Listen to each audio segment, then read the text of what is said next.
It was a huge week in Android. We got some announcements from OnePlus, Motorola, and Samsung. Let's go do this, baby.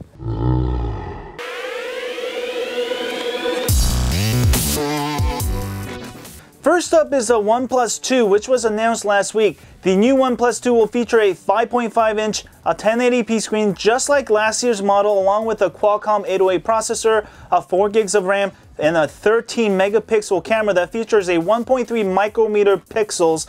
Supposed to be better than last year's OnePlus 1 for low-light photography, along with laser focus, similar to the one found on LG G3 and G4. What's missing with the OnePlus 2? First, it doesn't have NFC. If you use NFC often, you may be disappointed as the new phone doesn't have it. Every other Android device in the world has it, this one doesn't. Second, it has the same 1080p screen from last year's OnePlus 1. Last year, 1080p was still okay, but since most of the YouTube videos have moved to 4K, if you have a 2K device like a Note 4, Nexus 6, or Galaxy S6, you can now watch your YouTube videos and your movies in 2K. If you don't watch a lot of YouTube and movies, this is probably not a big deal, but for those of you who do, this could be a deal breaker. Third, there is no Quick Charge 2.0, which I think is crucial since Qualcomm 810 used on the OnePlus 2 supports it out of the box.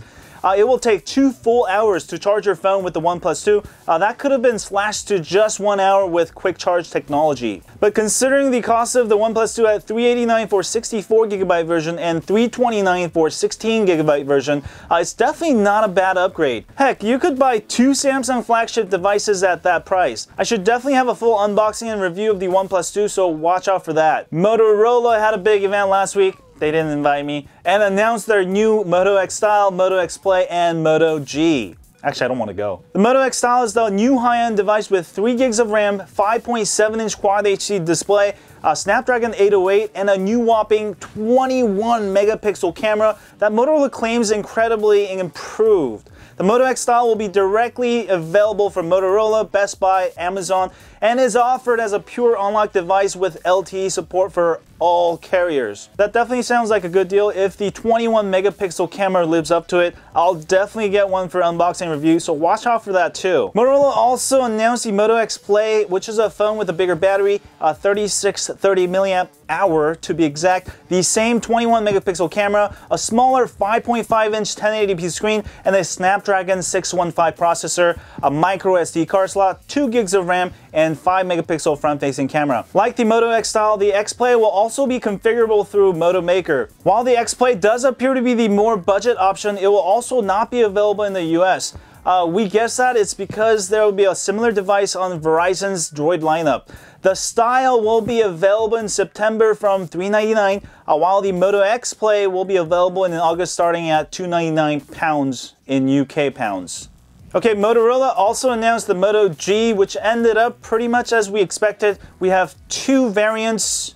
One is 8 gigs of storage with 1 gigs of RAM for $179.99, or 16 gigs of storage with 2 gigs of RAM for $219.99. The phone now has the 13 megapixel camera found on the Nexus 6, which Motorola claims to have made slight improvements to as well. The phone is IP67 water resistant up to 1 meter of water up to 30 minutes, and you can now customize the Moto G on the Moto Maker just like the Moto X. The Moto G is already available this week around the world. In the US, you can buy it on Motorola, Best Buy, or Amazon.com. Hit up the link in the description if you're interested in picking up a Moto G.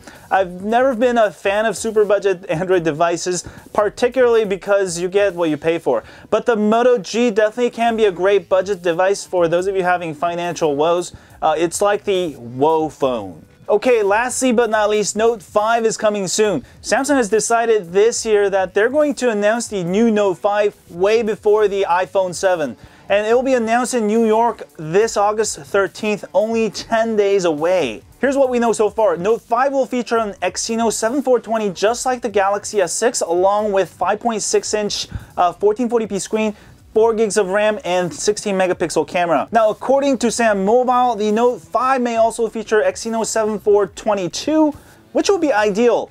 Regardless, Note 5 should definitely be a great upgrade from last year's Note 4. Of course, Samsung's recent design changes to not include a micro SD card slot and removable battery, which I think is stupid, seems to be the case with the Note 5 as seen with the leaked Note 5 photos. I'm kind of mad at Samsung right now. They took out the two major features, what makes a Galaxy phone, the micro SD card and the removable battery. I mean, some of you like it, but I hate it. I would rather have the micro SD card option because I like to swap out my storage on the go whenever I want to. That gives me unlimited number of storage, plus removable battery option is awesome for traveling. I can just swap out my batteries. I mean, you get plenty of great battery life with the Note series, but it's great having additional option to swap out the battery. That makes a Note a Note. But no worries, we'll find out exactly what the Note 5 will be in 10 days, and I hope I won't be too disappointed. And that's a wrap for today. If you want to check out some of the stuff I talked about in this video, don't forget to hit up the links in the description. If you have any comments, thoughts, don't forget to leave your thoughts in the comment box. Follow me on Twitter, Facebook, or Google+, Instagram, and I will see you guys soon. As always, stay